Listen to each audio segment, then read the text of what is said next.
자, 메리츠 증권 슈퍼 365 계좌 하나 만드시기 바라고요. 자, 그러면 시장 이야기 우리 네. 박병창 이사님과 함께 하겠습니다. 어서 오십시오. 어서 오세요. 예, 안녕하십니까? 네, 반갑습니다. 아, 이제 1월 본격적으로 이제 시작입니다. 예. 예. 자, 미국 시장은 지난 주말에 살짝 올랐죠? 지난주가 12월 말과 연초가 동시에 있었죠. 네, 네. 그래서 이제 연말 연초 시장이라고 보면 될 것 같은데요. 미국이 한 주간은 하락을 했습니다. 그런데 금요일 날 비교적 큰 폭으로 반등을 좀 했고요. 그래서 예를 들어서 나스닥은 주간 저점이 마이너스 3%였는데 주간으로 볼 때 종가는 마이너스 0.5%예요. 그러니까 반등을 막판에 한 겁니다. 금요일 날 1.77% 반등했고요. S&P 500도 주간의 저점이 마이너스 2.37% 연속해서 5일 하락했었습니다. 근데 이제 금요일 날 반등을 1.2% 해서 네. 주간으로는 마이너스 0.48% 반등을 했는데 이 반등이 어떤 의미인지를 좀 생각을 해야 됩니다. 그래서 차트를 보시면 이해가 될 거예요.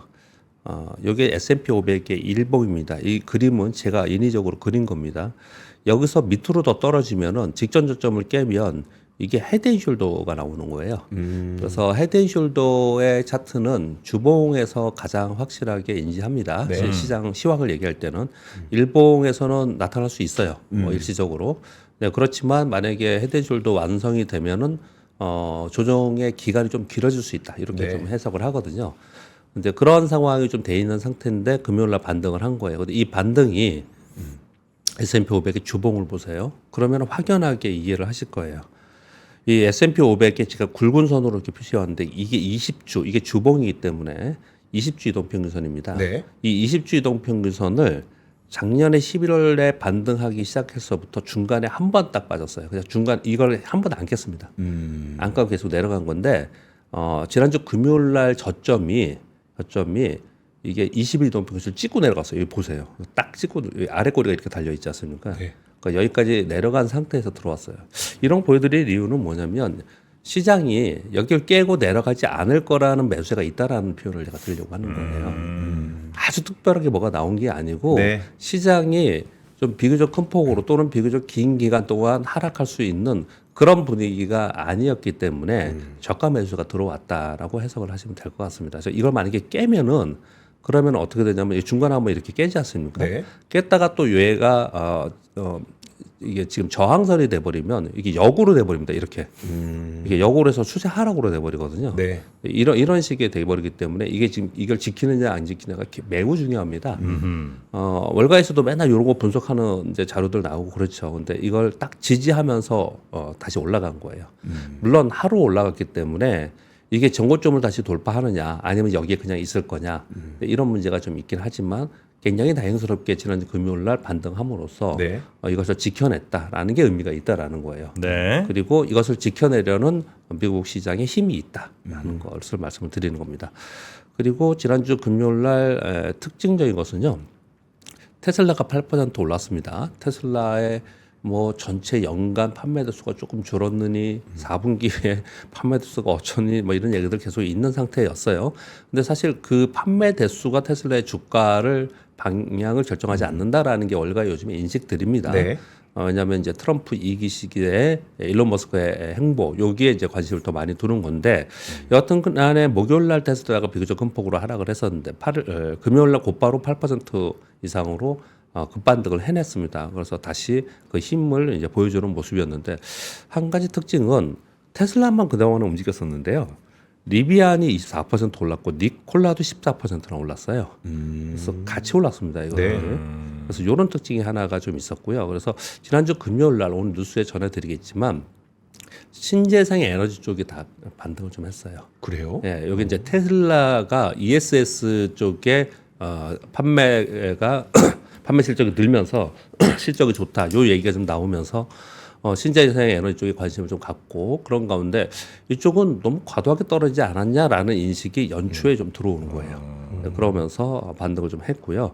그리고 엔비디아가 4.4%, AMD가 3.9%, 마이크론이 2.9%, TSMC가 3.4% 전반적으로 비교적 큰 폭으로 반등을 했죠. 이건 연속적으로 하락한 이후에 반등을 좀 한 거예요. 그래서 여기 미국 시장은 이렇게 떨어지면 여기서 더 떨어지기보다는 저가 매수가 맞았어 이런 것들을 좀 보여주는 그런 하루였다 이렇게 생각을 좀 하시면 될 것 같습니다. 네. 양자 관심은 여전히 많은 모양이네요. 예? 양자 컴퓨터 이쪽. 예, 양자 컴퓨터는 지금 이번 CES의 화두입니다. 아. 예, 그래서 이제 계속 있고 이거 말씀드리겠습니다. 네. 그리고 지난주 금요일 날 우리 시장이 코스피가 1.79, 장중에 2% 정도 상승을 했었고요. 코스닥이 2.79% 상승을 했습니다. 그럼으로써 주간으로 물론 연말 연초가 동시에 껴있지만 주간으로 코스피가 1.5%, 코스닥은 5.9% 상승했어요. 6% 가까이 상승을 했습니다. 우리가 왜 연말 연초는 의미를 좀 두잖아요. 네. 그리고 코스닥은 1월 연초에 강한 원래 특징을 좀 가져요. 왜냐하면 이슈도 있죠. JP모건 헬스케어 컨퍼런스도 있고 CES도 있고 이슈도 있지만 매년 연말에 코스닥은 매물이 더 많이 나오고 연초에 대사는 수급적인 상황이 좀 있었습니다. 요번에 그게 크지 않았어요. 그렇지만 이제 1월 효과에서는 코스닥이 상대적으로 영향을 받으면서 코스닥이 더 큰 폭으로 상승을 했고요. 또 한 가지는 코스피가 오르는데 제한적이었던 것은 환율 때문에 외국인들이 매도가 계속 있었습니다. 네. 그 부분 때문에 상대적으로 코스닥은 코스피가 약하고 코스닥이 더 오르는 그런 모습을 나타냈는데 지난 한 주간은 그렇게 설명을 드리겠고요. 지난주 금요일 날 1.8%, 2.8% 올랐잖아요. 지난주 금요일 날 이렇게 오를 이유가 뭐였을까요? 별로 없었습니다. 별로 없었어요. 그런데 모두 다 얘기를 하고 있지만 알고 있지만 또는 생각하고 있지만 말하지 않는 이유가 금요일날 상승의 이유였습니다. 그렇게 말씀을 드릴게요. 아침에 시작하자마자 외국인들이 선언물 매수를 했고요. 그래서 외국인들이 지난주 한 주 동안 747억 순매도고 1,840억 정도 순매수했고요. 기관들도 약 3,200억 순매수했습니다. 그리고 특이한 점은 반도체 2차 전지가 제일 안 좋았고 다른 쪽들이 그동안에 이제 뭐랄까요 테마 플레이만 하고 있었지 않습니까? 그런데 금요일 날은 반도체 2차 전지가 대부분 강하게 올랐어요. SK하이닉스가 6% 올랐고요. 삼성전자는 1.8% 올랐고 그리고 2차 전지의 소재에 있는 양극재 이런 것들 한 10%씩 올랐어요. 그래서 2차 전지와 반도체가 시장을 끌어올리는 모습을 나타냈거든요. 굳이 만약에 우리 시장을 좀 좋게 보려고 하는 사람이 있다면 네. 어떻게 해석을 할 수 있냐면 연초에 반도체와 2차 전지가 작년 말에 그렇게 안 좋았는데 얘들이 강한 반등을 하는 거 보면 우리 시장이 올해 좀 기대를 해볼까? 이 정도, 이 정도의 느낌 정도. 뭐 여전히 뭐 부정적인 사람은 계속 부정적으로 얘기를 하겠지만 네. 또 여기를 또 조금이라도 의미를 부여하고 싶은 사람이 있다면 그렇게 얘기를 하는 상황이 좀 됐습니다. 그래서 올해는 그래도 낮은 곳으로부터 출발한다 이런 표현을 많이 썼지 않습니까? 네. 또는 작년에 정말 고생했던 낙폭과대 종목들이 매수세가 조금 들어올 수 있지 않을까 이런 정도 얘기를 하는 그런 금요일의 모습을 보였는데요. 금요일 날에 이거는 5분 봉 차트입니다. 5분 봉이에요. 분봉이에요. 아침부터 뜨기 시작을 했어요. 계속 떴습니다. 그래서 이게 밀리지 않더라고요. 그래서 아침에 네. 이게 왜 떴는지 이런 부분들을 계속 이제 서로들 얘기하고 그랬었습니다. 중간에 1시 30분쯤에 장대음봉을 주고 이게 축 빠지는 적이 한 번 있었습니다. 네. 그리고 나서 다시 올라가는 이런 모습을 나타냈거든요. 이게 1시 30분이에요. 그러니까 지난주 금요일 날에 우리 시장은 어떤 흐름이었고 왜 그랬는지를 여러분 다 이해하시는 시장이 뭘 바라는지 이런 것들을 좀 알 수 있는 그런 상황이었습니다. 그렇게 말씀드릴게요. 시장을 면밀히 보신 분들은 다 이해하실 것 같고요. 네. 워낙에 의견들이 다르기 때문에 이렇게 말씀을 좀 드리겠습니다. 이번 주에 전체적으로 보면요. 일단 중국이 경기지표가 계속 좋지 않은 상황이 좀 있습니다. 그런 상황 속에서 위안화 약세가 되고요. 상해종합지수는요. 연말연초 지난주에 5.5%가 폭락했어요. 반대로 상해종합지수는 급락을 했습니다. 네. 그래서 중국의 경기지표 또는 중국의 경기 부양 정책에 대해서 상당히 부정적인 인식이 지금 상당히 있습니다. 그래서 중국은 설 이전에 대규모 부양책이 나오지 않을까라는 그런 얘기들이 현재 있는 상태다. 그렇게 좀 말씀을 좀 드리겠고요.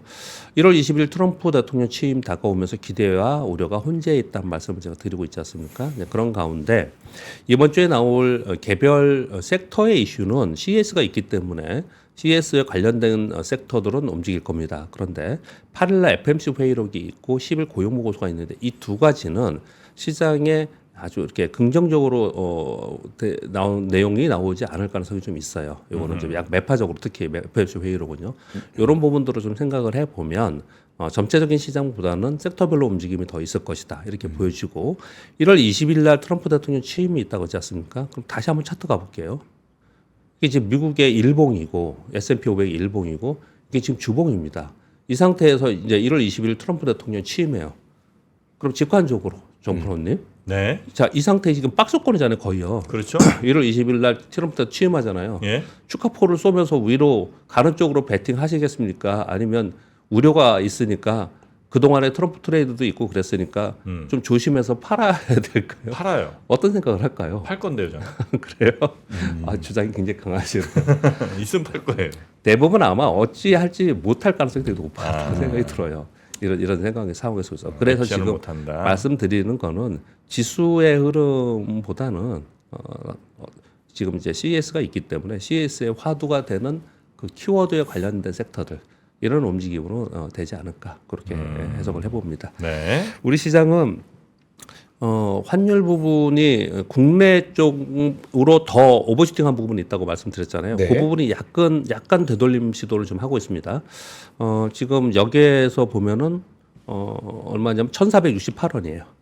1,470원 아래로 살짝 떨어졌잖아요. 네. 그런 되돌림 현상이 약간 있어요. 그런 부분은 있지만 여전히 뭐 지금 시끄럽지 않습니까? 불확실성이 계속 있는 상태예요. 그래서 안정적이지 못합니다. 그러면 되돌림은 좀 있다는 상태라는 얘기는 그래 그러면 위쪽으로 계속 간다면은 시장은 계속해서 부정적으로 인식을 할 텐데 좀 되돌림하는 거 보니까 그래도 시장이 네. 그 부분에 대해서 계속 위쪽으로 아주 극단적인 위험을 바라보기보다는 언제 이게 안정화 될까라는 타이밍을 보고 있다는 걸 보여주는 거지 않습니까? 이런 부분들이. 네, 그런 상황 속인데 그러면 이게 안정화되어가지고 시장이 전체적으로 안정화되느냐 그렇지 않을 거란 말이에요. 그러니까 우리 시장 역시도 어쩔 수 없이 종목 장세가 계속 이루어지는 거고 그래서 코스닥이 상대적으로 강한 모습을 보이고 있다. 그렇게 해석하시고요. 그리고 이번 주에 8일 날 삼성전자의 잠정 실적 발표가 있습니다. 그리고 9일 날 목요일 날 옵션 만기일 있거든요. 이 삼성전자 잠정 실적 발표에 대한 컨센서스가 상당히 지금 떨어져 있어요. 네. 그래서 시장이 어떻게 그게 반영하느냐가 상당히 중요합니다. 늘 네. 이런 불확실성이나 내용이 나올 때 이렇게 말씀드렸던 거는 시장이 반응을 어떻게 하느냐가 그 이후의 주가를 가늠합니다. 네. 그래서 그 부분을 이제 보시는 게 중요하지 않을까라고 생각합니다. 이게 우리나라의 코스피 일봉이고요. 네. 코스피는 뭐 하단에서 금요일 날 그래도 반등을 이렇게 준 거예요. 근데 얘를 못 넘기고 있죠. 지난번에 한번 방도주 때 제가 2,500포인트를 이거 넘기가 쉽지 않고 떨어졌다가 다시 가느냐 마느냐가 중요하다 이렇게 설명을 네, 드렸어요. 그러셨었죠. 예, 그렇게 말씀을 드렸는데 여기서 지금 직전 저점을 깨지는 않고 있으면 하락 추세에 계속 이어진 상태입니다. 이거는 코스피고요. 이게 넘어서려면 어떻게 되냐면 이게 코스닥이거든요. 코스닥은 좀 다르죠. 직전 고점을 넘어서 있지 않습니까? 네. 그러니까 이렇게 좀 직전 고점을 넘어서는 모습이 나타나야지 상대적으로 좀 시장이 안정화되고 그리고 수급도 좀 따라 들어온다. 그렇게 설명을 드리겠습니다. 그럼 코스피랑 코스닥이 따로 움직일 가능성도 좀 있어 보이세요? 지금 그렇게 움직였지 않습니까? 지난 한 주 동안은 그렇게 움직였고요. 네. 전체 지수가 못 움직이기 때문에 네. 그런 거고요. 반대로 만일 환율이 가정하는 겁니다. 네. 환율이 하향 안정화되면서 막 그래요. 그래서 외국인들이 프로그램으로 우리 시장 막 들어옵니다. 그럼 코스닥이 약해질 거예요. 예, 근데 그 지금 시장은 서로 좀 다르게 움직일 가능성이 있다. 이렇게 좀 설명을 드립니다. 주말에 제일 많이 회자되면서 저도 이걸 한참 읽어보고 막 그랬는데 여러분 이게 포털에 다 있으니까 한번 꼭 읽어보셨으면 하는 바람입니다. 뭐예요? 마이크로소프트의 부회장이 블로그 게시글인데 아마도 이게 마이크로소프트에서 뭐 트럼프 대통령에게 전해진 글이라고 아마 지금 되어 있습니다. 그래서 마이크로소프트에서 트럼프 대통령, 즉 이 트럼프 2기 행정부에 미국은 미국의 기술은 앞으로 이렇게 진행이 돼야 되지 않겠냐라는 본인들의 의견과 제안들이 많이 들어가 있는 그런 내용들입니다. 그런데 거기에 지난주 금요일 날 이것도 미국 시장이 상승한 이유 중에 하나의 재료 중에 하나였는데 일단 타이틀만 보면 미국은 AI 황금 기회를 맞이하고 있다. 그래서 마이크로소프트는 올해 데이터 센터에 800억 달러를 투자를 하겠다. 이 작년보다 거의 2배 정도 되는 겁니다. 이 투자 규모가. 그래서 거기서 키워드만 이 옆에 이 그림을 왜 가져왔냐면요. 이걸 여러분 포털 치시면 이거 딱 나와요. 그러면 보통 우리 스마트폰은요. 이거 한국어로 번역하면 이렇게 한국어로 쭉 나오거든요. 네, 네. 근데 굉장히 길어요. 굉장히 긴데 거기에 핵심 키워드 몇 가지만 말씀을 좀 드리면 AI 진전은 AI 혁신과 활용에 필수적 기반이 되는 대규모 인프라 투자가 있었기 때문에 그랬다. 향후 4년 동안 AI를 통해 미국은 다음 25년의 경제적 성공을 위한 기반을 구축할 수 있는 절호의 기회를 맞이하게 될 것이다. AI 기술 및 인프라 투자, AI 광범위한 채택, 경제 전반의 기회 향상을 위해서 기술 프로그램을 지원해야 된다. 트럼프 2기에서는 1기에서 그랬던 것처럼 미국 중심의 AI가 더욱 강화될 가능성이 있다. 이런 내용들이에요. 여기 보시면은 막 뭐랄까요, 그거 이렇게 옛날 얘기부터 막 하면서 옛날에 우리가 기술 혁명이 뭐가 있었고 전기 혁명이 있었고 그래서 네. 미국이 어떻게 발전했고 막 이 설명을 막 하면서 그러면서 지금 트럼프 2기 시기에 AI 투자로 인해서 향후 25년 동안 미국이 주도권을 잡는 지금 시작을 하고 있다. 이런 설명들을 막 하고 있어요. 네네네. 근데 설명을 하고 있는데 근데 뭐 그렇다라는 걸 설명드리려고 이렇게 이런 말씀을 드리는 게 아니고요. 거기에 어떻게 해야 된다. 막 이런 얘기들이 쭉 있어요. 네, 그런 얘기들이 있어서 한 번쯤 읽어볼 만합니다. 그래서 이걸 소개를 좀 드리는 거고요. 좀 전에 말씀드린 것 같이 중국이 지금 연초에 5%를 하락을 했어요. 그래서 작년에도 춘제 전에 지준율 인하를 했거든요. 그리고 인민은행장이 중국은 지준율 인하에 여유가 있다는 얘기를 그동안에 계속 해왔던 걸로 봐서는 이번 달에 지준율 인하 가능성이 있지 않겠냐. 지준율을 0.5%포인트 정도 인하하면은 1조 위안 정도의 유동성 부양의 효과가 있습니다. 그래서 네. 이게 나오지 않을까 요 얘기를 좀 하고 있고요. 이번 뉴스는 앞으로 정말 생각을 많이 해야 될 뉴스 중에 하나입니다. 어찌 될지는 정말 이게 모르는 내용들이에요. 가 보면서 우리 뭐 하나만 하는 소리 잘 내용해야 되는 그런 내용인데요. 중국 상무부에서 전기차 배터리 제조 공정 및 핵심 건물 수출 제한이라는 그 내용이 나왔는데 뭐냐면 수출 금지 및 제한 기술 목록을 조정했습니다. 그러니까 한자로 이렇게 나와 있는데 이거 제가 가져오지 않았는데 이것도 요즘에는 뭐 번역도 이렇게 누르면 다 나오거든요. 네. 그래서 그 내용들이 뭐냐면 리튬 수출 응급제 가공 기술을 통제하고 리튬 추출과 응급제 가공 기술을 통제하고 리튬과 갈륨을 추출하는 일부 기술 수출 제한한다라는 거예요. 그래서 이런 게 왜 나왔냐? 미국의 첨단 반도체 및 장비의 대중 수출 금지가 있었지 않습니까? 여기에 대응 조치로 나온 거예요. 근데 바로 한다는 건 아니고요. 올해 2월까지 공공 의견을 수렴을 하고 그리고 시행 시기를 정하겠다 이렇게 좀 나온 거거든요.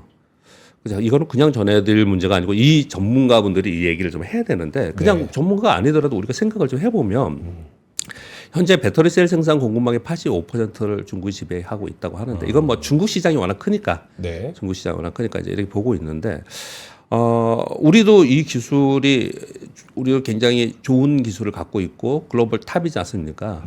근데 그런 상황 속에서 중국이 이렇게 나오면 미국은 어떻게 할까? 이런 게 중요한 거죠 지금. 미국이 어떻게 할까?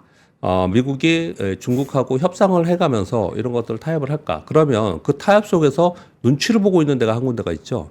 유럽입니다. 유럽. 그래서 미국하고 동시에 같이 우리가 맨날 우리 반도체만 얘기를 했지만 이 전기차와 배터리 공급망 이 부분에 있어서 미국하고 손잡고 갈 건지 아니면 유럽은 따로 중국하고 뭐 다른 협상을 할 건지 그리고 미국이 어떤 조치를 취할 건지에 따라서 우리나라 전기차 배터리가 어마어마하게 달라지는 거예요. 이게 이 내용이. 근데 지금 아직 결정된 건 아니고 향후에 이렇게 하겠다 이렇게 지금 얘기를 하고 있는 거거든요. 만약에 극단적으로 미국이 요걸 협상의 조건으로 하면서 중국하고 전기차 또는 배터리에 굉장히 우호적으로 간다 그러면 우리는 상대적으로 피해일 가능성이 좀 있죠. 네. 또는 이게 만약에 대중 제재가 강화되면서 만일 중국의 이런 배터리나 아니면 뭐 핵심 광물 이런 내용들에 들어간 전기차들 이런 것에서 배제하는 이런 내용들이 많이 나오면 상대적으로 또 수혜이지 않습니까? 이 내용은 지금 하나 더 있는데요. 원하면 먼저 한번 말씀을 드려볼게요. 뭐냐면은 리포트에 나와 있는 내용인데요. 이거 지금 우리 나와 있는 뉴스지만 이거 리포트이기 때문에 제가 그냥 다시 예, 한번 적어왔는데요. 미국의 전기차 세금 공제 대상 변경이 이번에 됐지 않습니까? 네. 올해 1월 1일부터 작년에 40종에서 15종이 감소한 25개 차종으로 바뀌었어요. 여기 제외 차종이 폭스바겐 그룹의 아우디를 포함한 10개 차종, 리비안이 7개, 닛산이 1개 차종이 됐어요. 근데 왜 이게 빠졌냐? 요번에 해외 우려 집단이 생산한 배터리 부품 및 핵심 광물 사용 차종은 제외된 거예요. 네. 해외 우려 집단이면 중국. 그렇죠, 그렇죠. 예. 그렇죠. 그래서 제가 연결해서 지금 설명을 드리는 거예요. 근데 현대그룹은 제네시스, 현대차 2종, 기아 2종 5개가 신규 등록이 됐어요. 네. 이거 지난번에 공 기자님이 얘기를 하면서 그래서 우리한테 좋은 거잖아요. 네. 좋은 건데 트럼프가 이제 이거 안 한다는 거지 않습니까? 네. 이 보조금 안 준다는 얘기잖아요. 이제 우리 들어갔는데 그까지만 얘기를 했지 않습니까? 그쵸, 네. 근데 그런 문제가 아니라는 설명을 제가 드리려고 하는 거예요. 지금 중국의 행보를 잘 보시면 네. 이 부분이 그렇게 딱 잘라서 말할 부분이 좀 아니다 이렇게 얘기를 좀 하는 거고요. 그리고 요거는 지금 비즈니스 포스트와 IB 투자증권의 이제 보고서들인데요. 트럼프 2기에 세금 공제 크레딧 폐지가 논의될 것이지만 상하원 통과 시간이 걸릴 것으로 판단되어 이 내용은 당분간은 수혜일 가능성이 더 높다. 네. 그냥 무조건 그거 보조금 안 준다 그래서 계속 피해라고 얘기했잖아요. 네. 그러지 않을 가능성이 있다라는 얘기를 지금 이제 보고서에서 제가 요거를 하나 캡처한 건데요. 네. 지금 아까 뉴스하고 연결해서 이런 것들을 해석을 해야 된다는 말씀을 드리는 거예요. 네. 아마도 굉장히 복잡하고 그런 내용이지만 이것에 따라서 상당히 많이 이 섹터가 달라질 가능성이 있다. 그렇게 해석이 됩니다. 저 부분에서 항상 궁금했던 게 예. 그러니까 미국하고 중국이 그러니까 미국은 중국에 대해서 반도체 관련된 뭐 제재를 하고 그럼 중국은 보복으로 그럼 우리는 뭐 음극재, 양극재 뭐 이런 것들로 보복할 거야라고 예, 예. 했을 때 예. 결국 그 양극재, 음극재를 받아서 미국에서 생산하는 배터리 기업은 우리나라인데 예. 협상 당사자는 둘이고 예. 우리나라 배터리 기업은 그 협상을 지켜보고만 있어야 되는 그런 상황입니까? 그렇죠. 우리 지금 그러니까 아 이거 당장 피해와 수혜는 우리가 예. 직접적인데 예. 우리는 협상 당사자가 아닌 거 맞죠? 그러니까 이거를 그러니까 누군가 해줘야죠. 우리 정치권에서 그 얘기를 그렇게 얘기하시면 갑자기 답답해지는 거죠. 아니 뭐 사는 데가 미국이고 만들어 파는 데가 중국이니까 예. 뭐 어쩔 수 없지 뭐. 근데 이제 뭐 미국 입장에서 뭐 협상을 할 때 그냥 예. 마냥 야 한국을 위해서 우리가 좀 뭔가 이런 거 해야 되지 않겠니 이런 식으로 안 나올 거 그렇게는 안 하겠죠. 그럴 리는 없겠지. 예, 그럴 리가 없겠죠. 네. 예, 예. 자 그리고 또 어떤 뉴스들 있죠? 예. 그 아까 좀 전에 말씀드렸듯이 신재생 에너지 쪽이 많이 떴다 그랬잖아요. 네. 금요일에요. 근데 미국만 뜬 게 아니고 우리도 많이 떴어요. 하나솔루션, CS 베어링, 유니소 이런 거 10% 이상 떴어요. 네. 금요일 날. 근데 그날 왜 그렇게 떴냐라는 잠깐 제가 언급을 드렸지만 제목은 한국경제신문의 제목은 이랬습니다. 트럼프 공포 과했나? 테슬라 ESS 판매 호조에 신재생 관련주에 급반등했다. 제목이 그런 제목이거든요. 지난 금요일 날 미국 시장에서 신재생 에너지주들이 다 급등했어요. 얘들이요. 그래서 이유가 뭐냐 봤더니 첫 번째는 테슬라의 ESS가 호조였다. 요거였는데 사실 이거는 ESS는 올해 굉장히 좋을 거라고 끊임없이 얘기했던 거예요. 네. 이 부분은.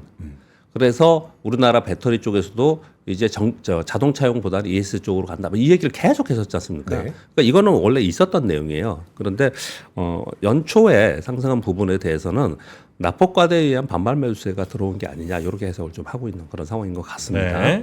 그리고 변압기 내용은 뭐 여러분 다 아시죠?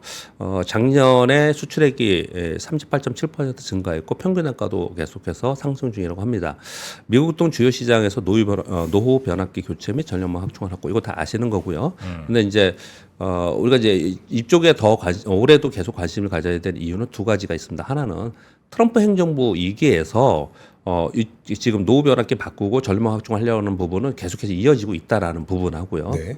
그러니까 정권이 바뀌면서 바뀌는 부분들이 굉장히 많은데 이 부분은 그렇지 않다라는 부분하고 또 하나는 그 동안에는 그 대형 초고용량 변압기 이쪽만 계속 있었는데 점차로 중소형 변압기에도 기회가 오고 있다라는 얘기들을 이제 계속 하고 있는 상황이에요. 이제 그렇게 관심 있게 보시면 될 것 같습니다. 네.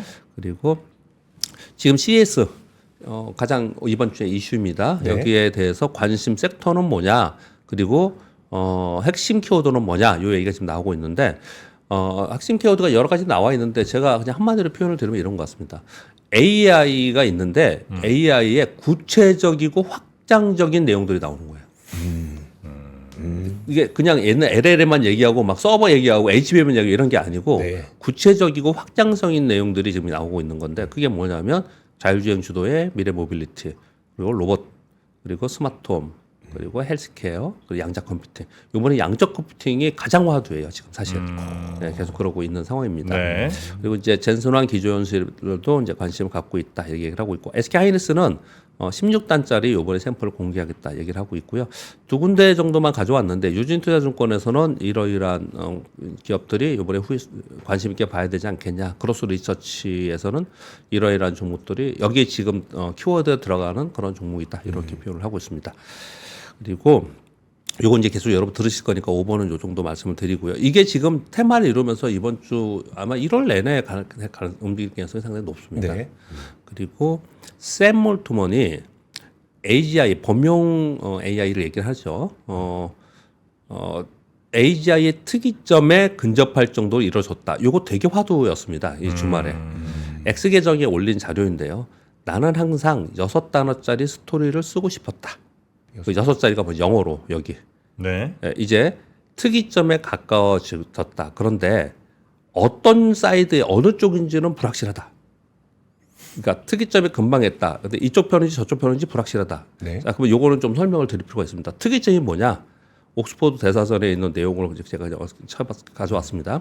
기술적 특이점 여러 군데 물리적 특이점 뭐 다 쓰잖아요. 네. 근데 기술적 특이점은 AI를 비롯한 기술들이 매우 발전해 인류가 극적이고 되돌릴 수 없는 변화를 겪게 되는 순간 차트로 보면 요런 순간 네. 요 특이점 이걸 특이점이라고 하는데 지금 셀 올트만은 뭐 어떻게 얘기했냐면 이쪽 편인지 저쪽 편인지 불확실하다는 얘기 뭐냐면 아까 요 그림을 보면 여기 지금 아직 가지고 있는 건지 지나간 건지는 모르겠다는 거 얘기한 거예요. 그 표현이 뭐냐면 아직까지 여기가 지금 노란색 편기 여기 있으면 여기에 이쪽에 있는 건지 이쪽에 있는 건지는 자기도 모르겠다 그거는. 네. 그것까지 모르지만 거의 근접해 있다. 거의 근접해 있다. 이렇게 표현을 하는 거거든요. 네. 근데 이거 굉장히 중요한 내용입니다. 굉장히 중요한 내용이에요. 왜냐하면 이 내용 다시 한번 읽어 들어볼게요. 인류가 극적이고 되돌릴 수 없는 변화를 겪게 되는 순간이라는 거예요. 네. 이 기술의 발전이라는 거는 우리의 일상생활을 바꾸는 상황이 됐을 때 본격적으로 거기서부터 이제 개화되는 거거든요. 네. 우리가 AI를 얘기한 게 지금 한 1년 반, 2년쯤 되고 있습니다. 근데 그것이 계속해서 발전해 왔고 지금 자율주행과 로봇 얘기를 지금 하고 있는 상황인 거거든요. 네. 그것이 일상생활에 침투하기 시작을 해서 어떨 때 저는 진짜로 기계치고 굉장히 남들 다 하고 나서 나중에 좀 하는 편이거든요. 이거 뭐라 그러죠? 얼리 어답터가 아니고 굉장히 늦은 편이거든요. 저는요. 네. 그런데 챗GPT를 쓴단 말이에요. 쓰고 싶어 하고 자꾸 공부를 한단 말이에요. 그 일상생활에 들어오기 많이 시작을 한 거예요. 네, 네, 네. 일상적으로 들어오기 시작을 하면 이 세상은 과거의 세상하고 다른 세상이 되는 거예요. 그러면은 우리는 잘 모르지만 이들이 생각할 때는 세상의 변화가 지금 굉장히 빠르게 급속도로 변할 가능성이 있거든요. 그걸 이제 이렇게 얘기를 하는 거죠. 이 그래프 보면 이 위로 수직으로 바뀌잖아요. 네. 이걸 특이점이라고 하는데 지금 그 근방에 거의 와 있다. 이렇게 표현을 좀 하고 있어요. 이런 표현은 우리 주식 투자자한테 중요하다고 제가 말씀을 드리는 거는 만약에 정말 이런 특이점에 지나가고 있는 상황을 올해 2025년, 26년을 만약에 겪는다면요. 그러면 우리가 생각하는 그동안 야, 자율주행 되겠어? 로봇 되겠어? 뭐 UAM 되겠어? 뭐 이런 거 옛날부터 생각했던 네, 거 되겠어? 이런 거 있지 않습니까? 이런 것들이 우리는 되겠어라고 생각했지만 생각보다 굉장히 빠르게 진행될 가능성이 그 있다는 질문 자체가 거죠. 무의미해질 수도 있겠군요. 예. 네. 이제 그렇게 해서 있다라는 거. 그러니까 네. 이제는 그런 생각하면 안 된다는 표현이에요. 예. 제 표현은. 네, 그런 말씀을 좀 드리겠습니다. 네. 자, 하여튼 뭐 10년 혹은 20년 지나고 나면 2024년이 그때가 특이점이라고 볼 수 있겠고 이런 생각 이제 하겠네요, 그죠? 나중에 우리 저기가 그랬지 않습니까? 저는 그때 주식 투자를 하고 있었으니까 뭐 진짜 또렷이 생각이 되는데 우리가 온라인 거래 여러 번 막 자유롭게 미국 시장 거래하고 우리 시장 거래하고 막 사왔다 팔았다 하잖아요. 네. 이게 1998년 하반기에 생긴 거예요. 해외 주식 아니요. 온라인 거래가 온라인 거래요. 아예 온라인 거래가 네, 인터넷으로 거래하는 게 그런가요? 1998년 하반기에 10월인가 11월에 생긴 거예요. 그 전에는 온라인 거래가 없었습니다. 무조건 증권사 가가지고 주목표에 내야 되는 시행이었어요. 그러니까 온라인 거래가 됐다는 건 인터넷 혁명이잖아요. 네. 네. 그렇죠. 그 그때쯤에 인터넷 막- 혁명 생기고 나서 우리 스마트폰이 이렇게 다 생긴 거예요. 그렇죠, 그렇죠. 네. 이게 다 생긴 거예요. 그때 막 그 대신증권 뭐 HTS 뭐 이러면서 막 네. 뭐 키움 막 나오고 그랬던 기억이 얼핏 나네요. 그랬을 때요. 네. 예. 그리고 나서 이제 99년, 2000년 되면서 이제 바야흐로 진짜로 크게 됐고 그리고 나서 버블 붕괴가 한 번 있었잖아요. 네. 그 버블 붕괴가 그 버블이 있었기 때문에 오늘날이 있는 거거든요. 네, 지금 네, 이제 네. 이게 우리는 지금 AI 버블 얘기 작년에 했지 않습니까? 네. 계속 올해도 계속 그런 얘기들 좀 하고 있지 않습니까? 이 시기가 있기 때문에 그 다음에 시기는 아까 그 마이크로소프트의 그 물론 제가 보기에는 이 내용을 읽어보니까 약간 트럼프한테 좀 잘 보이게 하는 쓰는 내용들이 있긴 했었어요. 네. 그런데 트럼프 2기의 향후에 한 4년 동안의 정책이 미국의 25년을 책임질 거다 이렇게까지 표현을 좀 하는 거잖아요. 이게 AI라는 거예요 지금요.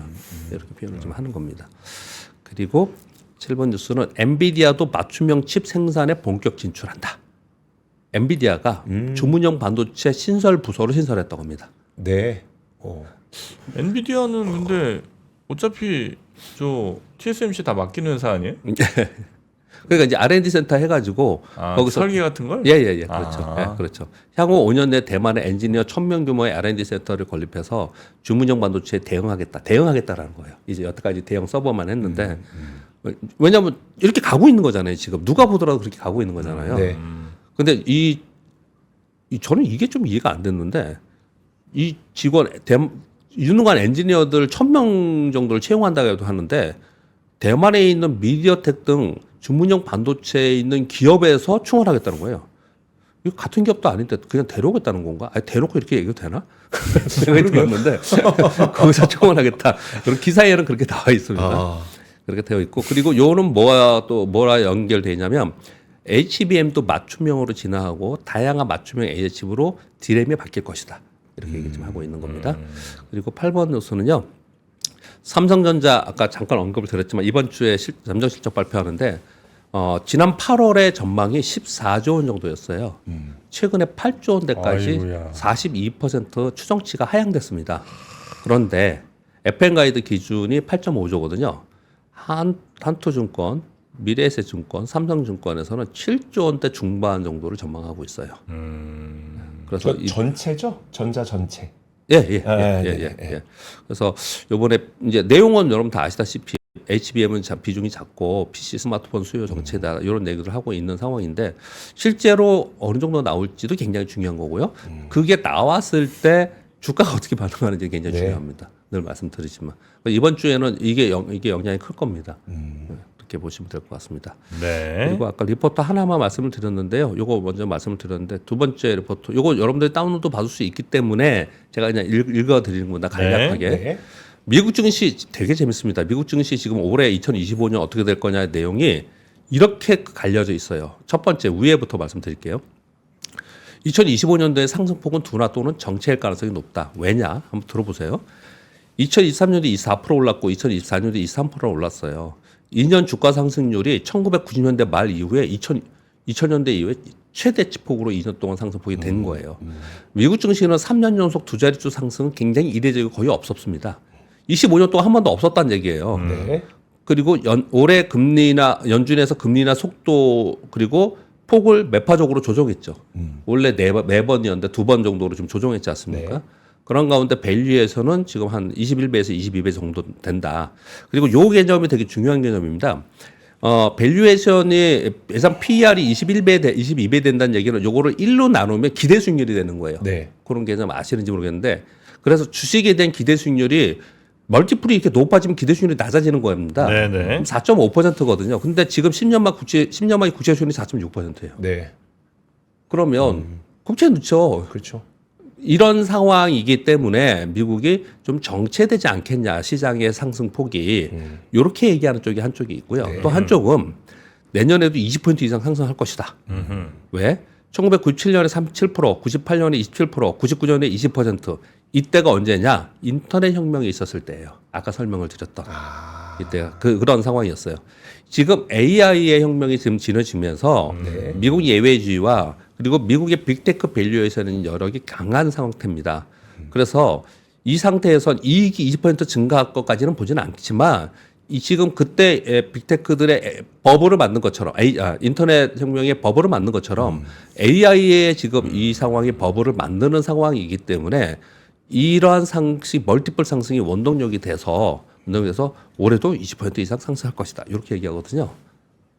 근데 결론은 가봐야겠죠, 이거는. 알겠습니다. 이런 왜 그렇게 웃으세요? 어느 쪽이 될 것 같으세요? 저는 상승폭 둔화 쪽에 저는 베팅하고 있습니다. 네. 그래서 둘 다 일리 있는 얘기를 좀 하고 있는 거거든요. 네. 근데 이런 건 있죠. 그럼 둘 다 짬뽕 시켜보면 되죠. 상승폭이 둔화되더라도 AI 혁명에 들어가는 키워드에 있는 종목들은 상대적으로 계속해서 탄탄할 수 있다. 이렇게 해볼 수 있는 거죠. 알겠습니다. 저는 요즘 양자 쪽에 관심이 많이 가네요. 자, 우리 함께해 주신 박병창 이사님 자료 대단히 감사하고요. 내일 아침에 다시 뵙겠습니다. 감사합니다. 고맙습니다. 삶의 격을 높이는 9가지 지혜를 함께 나눕니다. 위즈덤 칼리지 시즌 2 영상 아래 링크를 클릭하시면 자세한 내용을 확인하실 수 있습니다.